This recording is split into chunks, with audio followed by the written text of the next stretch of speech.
Finding the right designer handbag to invest in can be difficult. Some people spend their entire lives looking for the perfect one, while others are willing to invest right away. But all in all, investing a good amount of money in a designer bag can be really confusing. Because when you decide to spend a certain amount of money on a beautiful bag, you want to know if it's a good investment. An accessory capable of not only satisfying all the practical needs that a designer bag must meet, but also of making your outfits more elegant and lasting over time. And lastly, if you ever get bored, it should sell back at more than what you paid for it. Welcome back to our channel, and in today's video, we are going to show you the top 5 investment bags in 2023, which will not only add up to your fashion, but will also bring in those big bucks with their resale value. Number 5. Chanel's 1112 bag.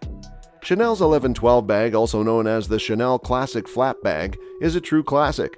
The 1112 is based on Coco Chanel's 2.55 design, and it's distinguished by its gold chain, diamond quiltings, double flap, and the most famous CC clasp, which combine to create a supremely useful but still pretty bag.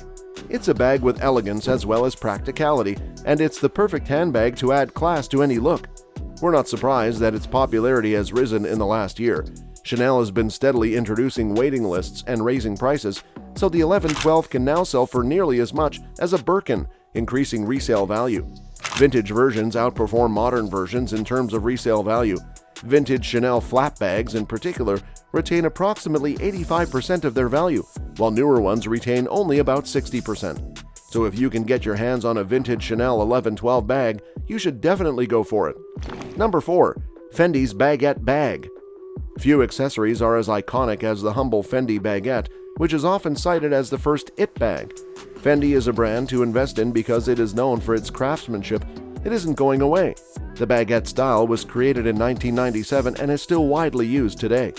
With so many vibrant colors and styles to choose from, it's no surprise that vintage baguettes have maintained their recent upward trend, with buyers willing to pay a premium for pieces in excellent condition.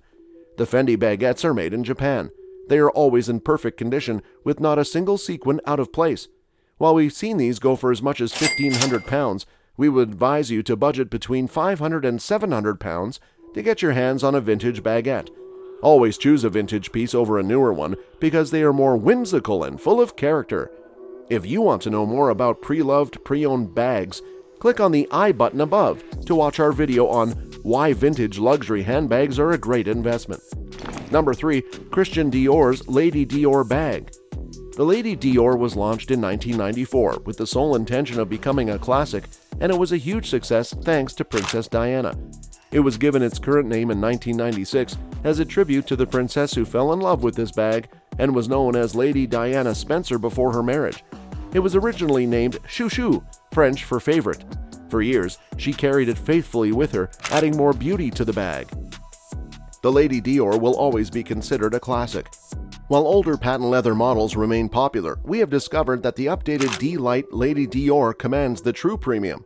The redesign gives the bag a more modern appearance, while still outperforming both the new book tote and the saddle bag in the resale market. The older lambskin and patent leather models are about half the price of the original retail price. The newer D-Lite resells for up to 80% of the original retail price.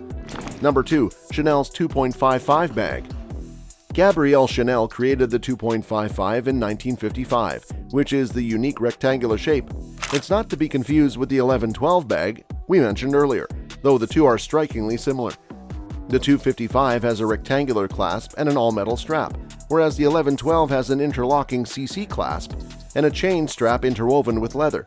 The 255 reissue is much more affordable and easy to find when compared to the classic flap.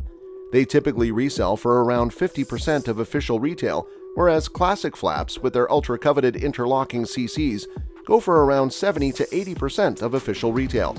One of the reasons the 255 reissue is so popular is that the standard model is made of distressed calf skin, which makes it extremely durable. Number 1. Hermes Kelly bag. The Kelly hasn't had the same level of overexposure as its label mate, so its more understated look and cleaner lines look as fresh today as they did in the 1930s when it was first created. It was renamed the Kelly in honor of Grace Kelly, a lifelong fan of the style who famously used it to shield her first pregnancy from the ever-present paparazzi, and now resells for 100 to 200% of its original value. When it comes to scarcity, rarity, and demand, the Hermes Kelly and Birkin bags remain the holy grail. Due to the difficulty of purchasing these bags in store, even the entry-level models routinely resell for huge amounts on the resale market at several multiples of the original retail price. This tiny bag is nearly impossible to obtain, retailing for between $6,000 to $7,000 in store and reselling for around $25,000 on the secondary market. This brings us to the end of this video. We hope you've enjoyed it. Which is your favorite investment bag? Did we miss anything? Let us know in the comment section below and we will pin the best comment. Don't forget to subscribe to our channel to watch more amazing videos like this. We will see you in the next video.